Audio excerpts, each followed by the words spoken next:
sure if you're here with me till now means you are enjoying the sessions, and we have a couple of more sessions lined up for you. But thanks for being so engaging and so active. So I hope you are having a great time. And now please join me in extending a warm welcome to our next speaker, Mr. Joe Meir. Joe is an Amsterdam-based career coach who moved from the US to complete a research MA in media studies. With over 10 years of experience in marketing and purpose-driven companies like WeTransfer and Fairphone, he helps job seekers and career shifters navigate the Dutch market using the co-active coaching method. So, thank you so much for joining us, Joe, today. How are you doing? Thanks, Tripti. Yeah, I'm excited to talk to everyone. Thanks for having me. Yes, I wouldn't take much of your time. The stage is all yours. Great. Hi, everyone. So I see we're slowly trickling in. There's now 70 people. If you look to the right side, there is a poll for you to take part in. So on the right side under polls, I'm asking where you're coming from, where you're joining from, and do you work in a tech role or a non-tech role? And what level of role are you aiming at? So I see some votes coming in.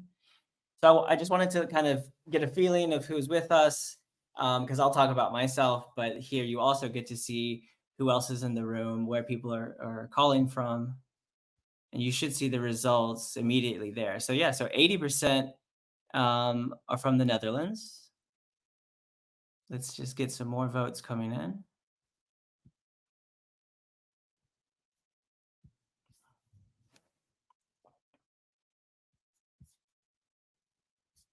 And I'll share that on the screen. Okay, so most people are coming from the Netherlands. Great. Let's just give it another minute.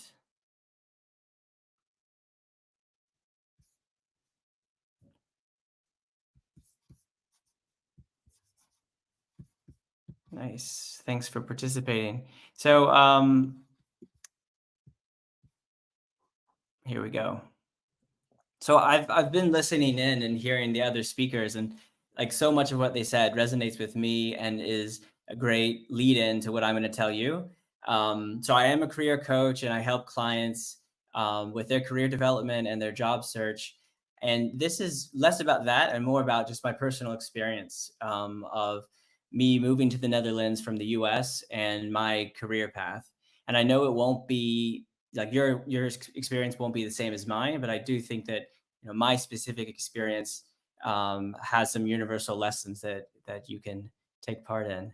I just want to remind you that you can use the Q&A to ask questions. Feel free to use the chat as well, and then we'll have time at the end to answer those questions. So just to check in the chat, like, does anyone know what this object is that you see on the screen?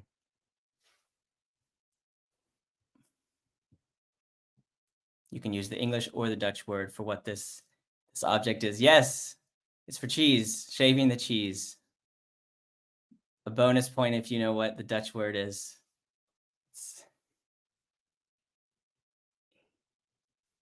No, so it's a gasschaaf. Yeah, perfect, Lawrence. Yes, great. And then I was trying to think of what is the typically Dutch thing that you'll learn about, and to me, this is the one that I first learned about. Having Dutch coworkers, having the big blocks of cheese. This is such a unique thing that we have here. So I thought it was just a cute opening.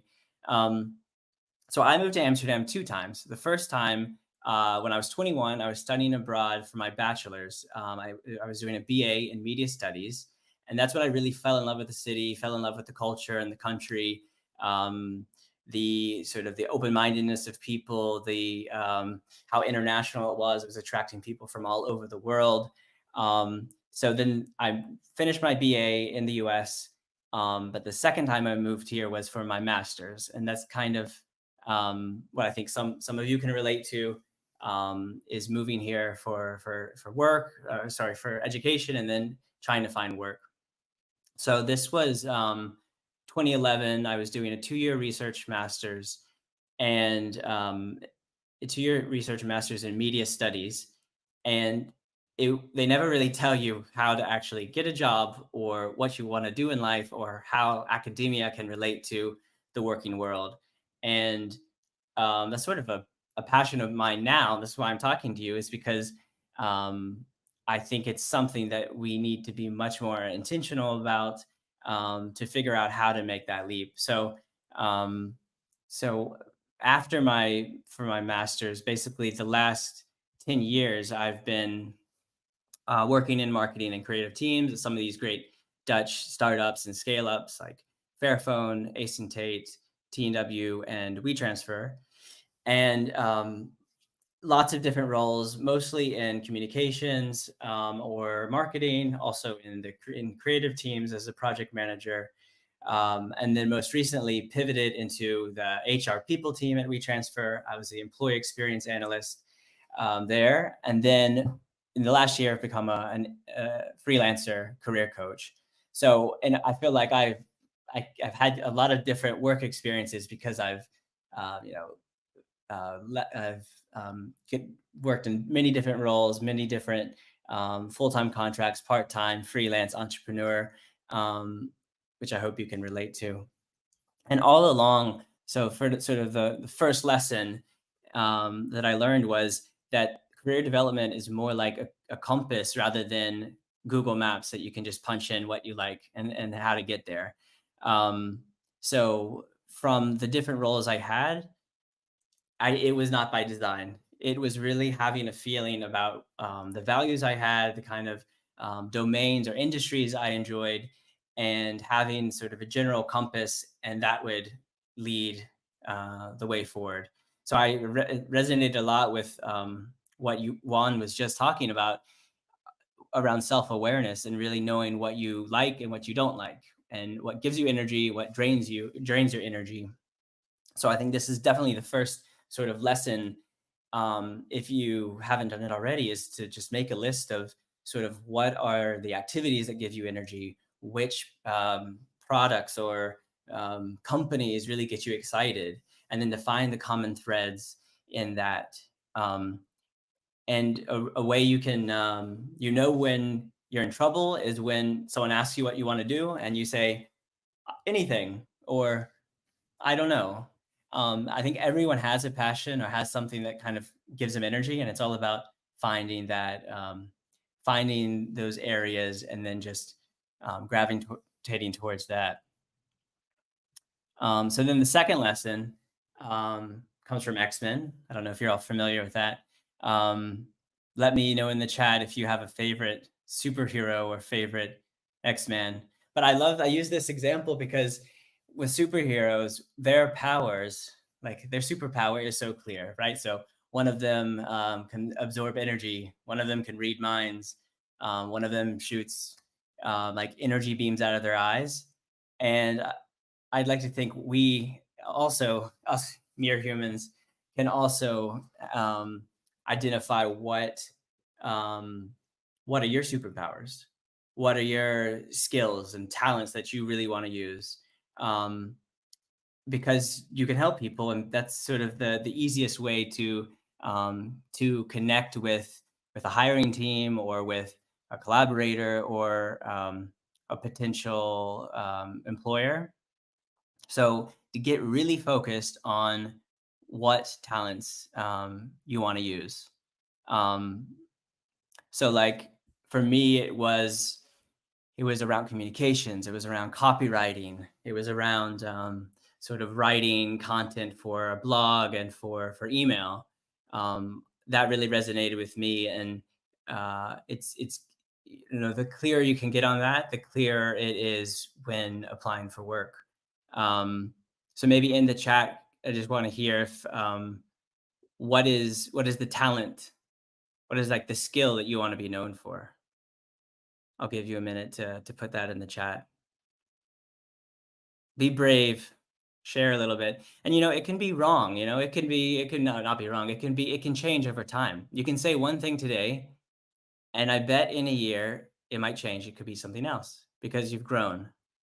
Um, Great, thanks. Chris Styler is saying data analysis. Yep. And so much is about having these talents that are sort of stacked together, that are sort of can support each other.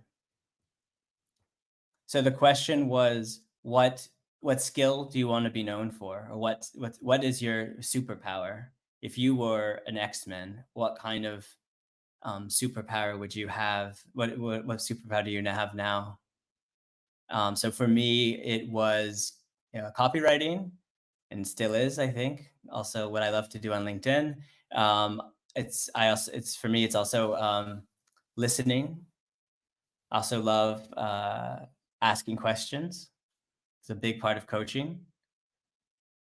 Great. So I see some things coming in around collaboration, problem solver, a connector of people and ideas. And I know it's scary to put this in the chat because you kind of feel like, oh, I'm committing now to this one talent that I have to have. But I applaud you for being brave and putting yourself out there. So thanks for doing that. So lesson 3. I don't know if you've had this, but have you ever committed to something like going to an event, um, like maybe like volunteering, or um, yeah, something that you maybe a friend of a friend invited you to something, and you think on the day of you think, oh, I don't know if I want to do it. So I had that it was the second year of my master's. I was a student, and I had volunteered at this picnic festival, which was at this big white spaceship looking building. Um, and it was a rainy fall day, Saturday morning at 8 a.m. And I was supposed to volunteer. And I thought, like, do I really want to show up and volunteer at this place? Um, and I don't know what pushed me. I mean, that's sort of the moments, right? When you are a little, do you give in to that or do you push ahead? And luckily, I did push ahead. I did volunteer, and it just, what I wanted to do with that event was um, to to meet other people, like meet interesting people in the creative and innovation space. Um, I wanted to build my network and hear the speakers talk there. And because to be honest, it was free. If you volunteer, you get in free. It's a big tip to any students or anyone on a budget. You can volunteer at events and then they let you in for free. So luckily, I did show up to this event, and the one of the speakers was 𝗲𝗏, the founder of Fairphone, and one of the people heading the communications for the volunteers was also a co-founder of Fairphone and the chief marketing officer there. And that all led to me first interning at Fairphone and then landing my job there. So I really do think that me getting the job at Fairphone can be just traced to the fact that I showed up on that rainy Saturday morning.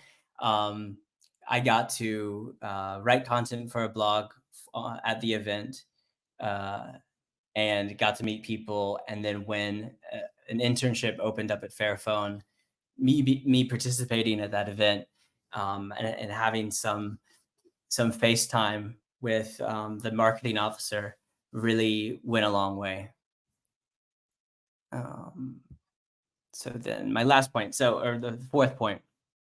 So this is the office at WeTransfer. And you might ask, how I'm supposed to tell you how I landed this job at WeTransfer. And the funny thing is, like, this brings back memories because this is where my first interview was. In 2019 was my first interview at WeTransfer, but I didn't get the job. Um, they actually said that the job was already filled, but they wanted to talk to me. So that was a bit strange. I went to the office to do the interview, knowing that the job wasn't open anymore because it was already filled. Um, and I got to go. It was a great office.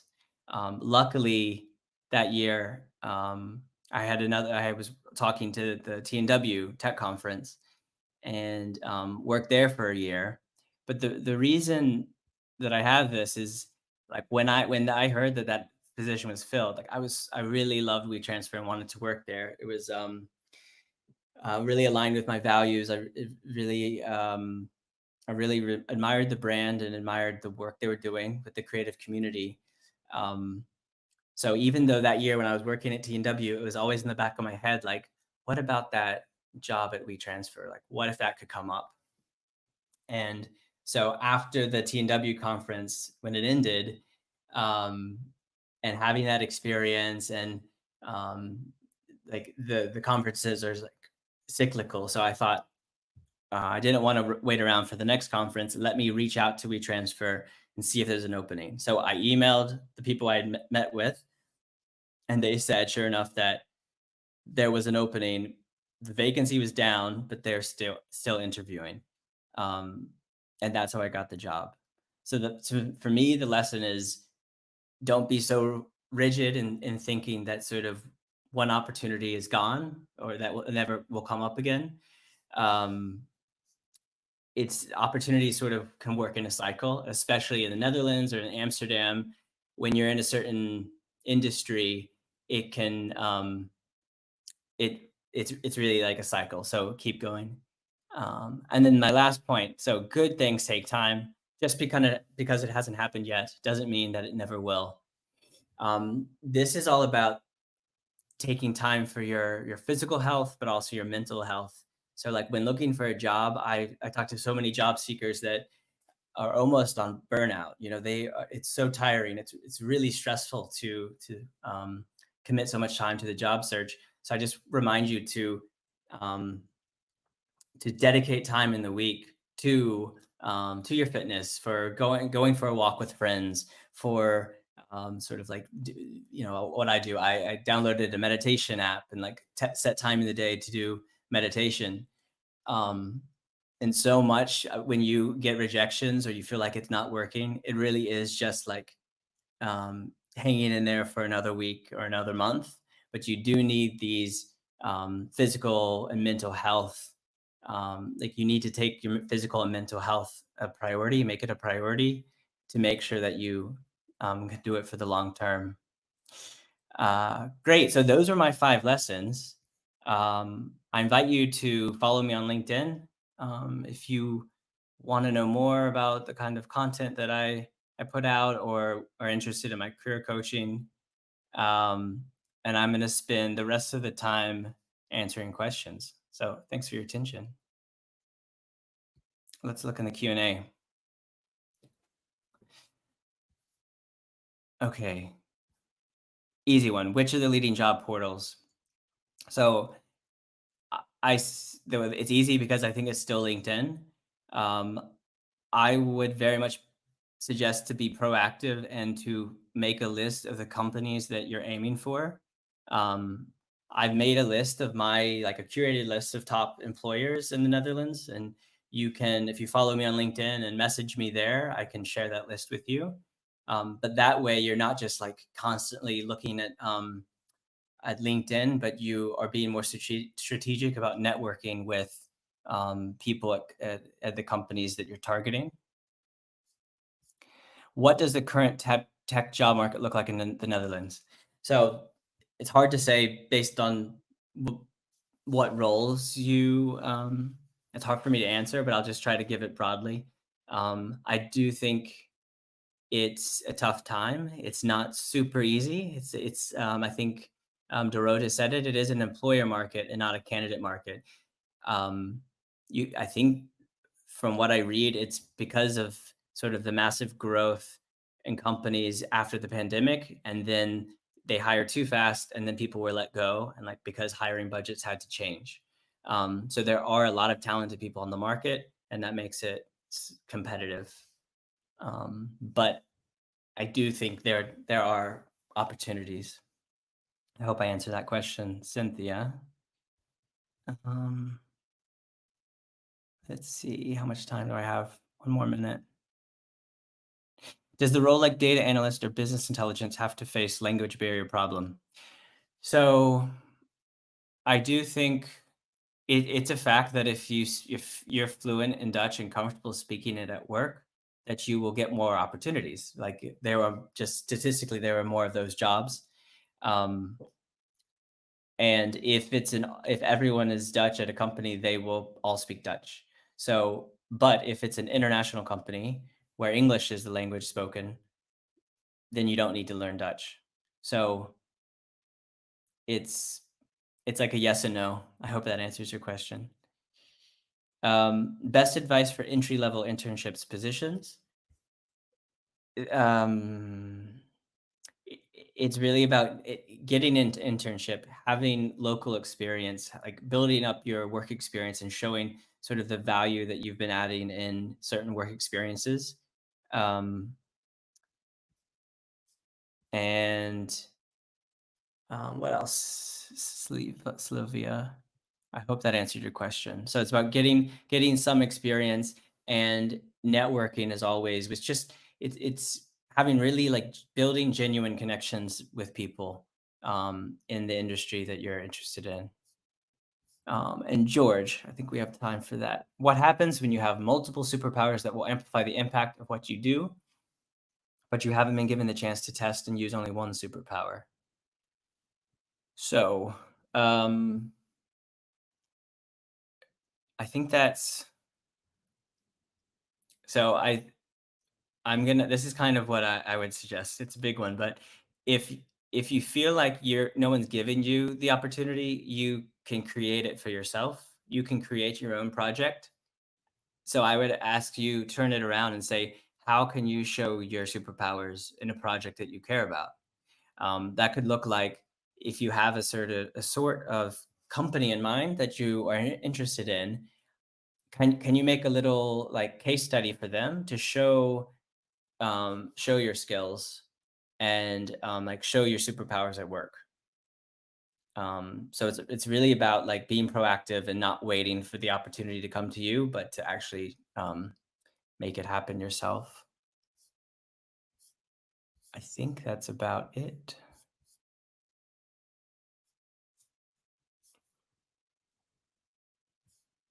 Maybe last question. Best advice for senior IT professionals. It's a bit broad of a question. I would say follow the advice of everyone who's all the speakers that have come before me about being clear on like on your about and your or being clear on your why, making sure your LinkedIn is updated with your clear headline, clear about, and networking and meeting people. Okay, thanks everyone for your time. I hope this was helpful. It was nice to hear from you all. Thanks for your engagement. Thank you so much, Joe. That was amazing. Thank you so much for sharing your experience and giving them, you know, the taste of being in the industry and giving the actual, experience that you faced as an employee and how, you have crossed your journey or lived your journey so far. So thank you so much for making it so realistic and helpful for the audience. I'm pretty sure they have gained a lot of valuable takeaways, and I really really appreciate your contribution and look forward to seeing you again. So thank you so much Sure. for joining us today, Joe. Guys, so you will be at the table in the lounge, Joe? Yes. Yeah.